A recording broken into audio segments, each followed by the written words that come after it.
Hello ছোট্ট বন্ধুরা, তোমরা সবাই কেমন আছো? আজকে তোমাদের জন্যে একদম ছোটদের জন্য একটি ছবি আমি এঁকে দেখাবো। দুর্গা পুজো এসে গেছে, তাই দুর্গা ঠাকুরের একটি মুখ আমি তোমাদের এঁকে দেখাবো।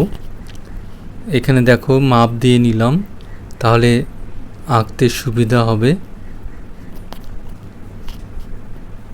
ডান দিকের চোখটা আমি অল্প উপর দিকে এঁকেছি, বাঁ দিকের অল্প নিচের দিকে। আমি আর মোছামুছি করিনি।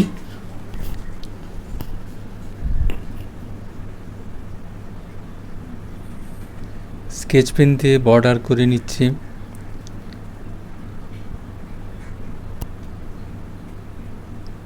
ছবিটি আমার থেকে অনেক দূরে, তাই আমার দেখতে অসুবিধে হচ্ছে, কারণ উপর দিকে স্ট্যান্ড রয়েছে, মোবাইল স্ট্যান্ড। যাই হোক, মোছামুছি না করে আমি এটাকেই দেখিয়ে দিচ্ছি, আবার অন্য সময় অন্য একটি দেখাবো। খুব সহজ করে প্রথমে একটি গোল দিয়ে তারপরে তোমরা করতে পারবে। সব কিছুই সহজ করে, বেশি কিছু না দিয়ে। দেখো, টোপরের এখানে আমি বেশি কিছু দেইনি, অল্পই।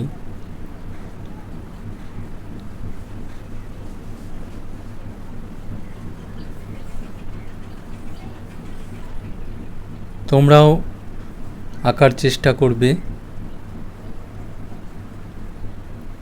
একদম ছোটরা, বড়রা তো এর থেকে অনেক কঠিন করতে পারবে। আর রঙটিও কিন্তু করব অনেক সহজ করে, বেশি কিছুই করব না। দেখো, এখানে শুধু সাইডে আমি রঙটি দিয়ে নিলাম, আর নাকের এখানে, চোখের এখানে।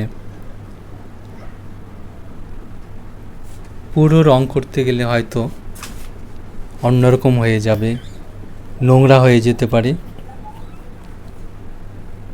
এভাবেও করে দেখবে, একটি অন্যরকম সৌন্দর্য পাবে। কম খাটনি এবং রঙের ঝামেলা নেই।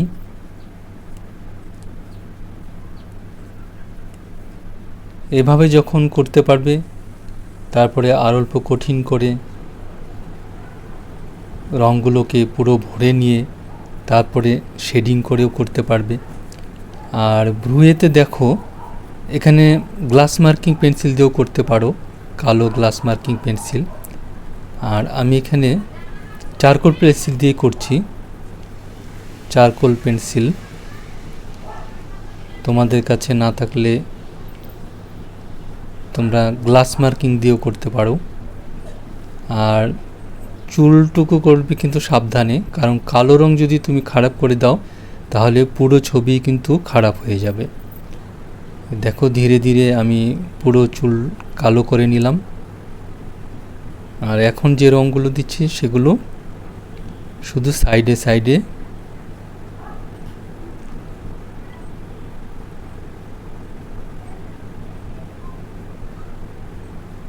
যে জিনিসগুলো না দিলেই নয়, শুধু সেই জিনিসগুলোই সহজ করে দিয়ে নিলাম। দেখো, ছবিটি শেষ হয়ে গেল। অনেক ধন্যবাদ বন্ধুরা।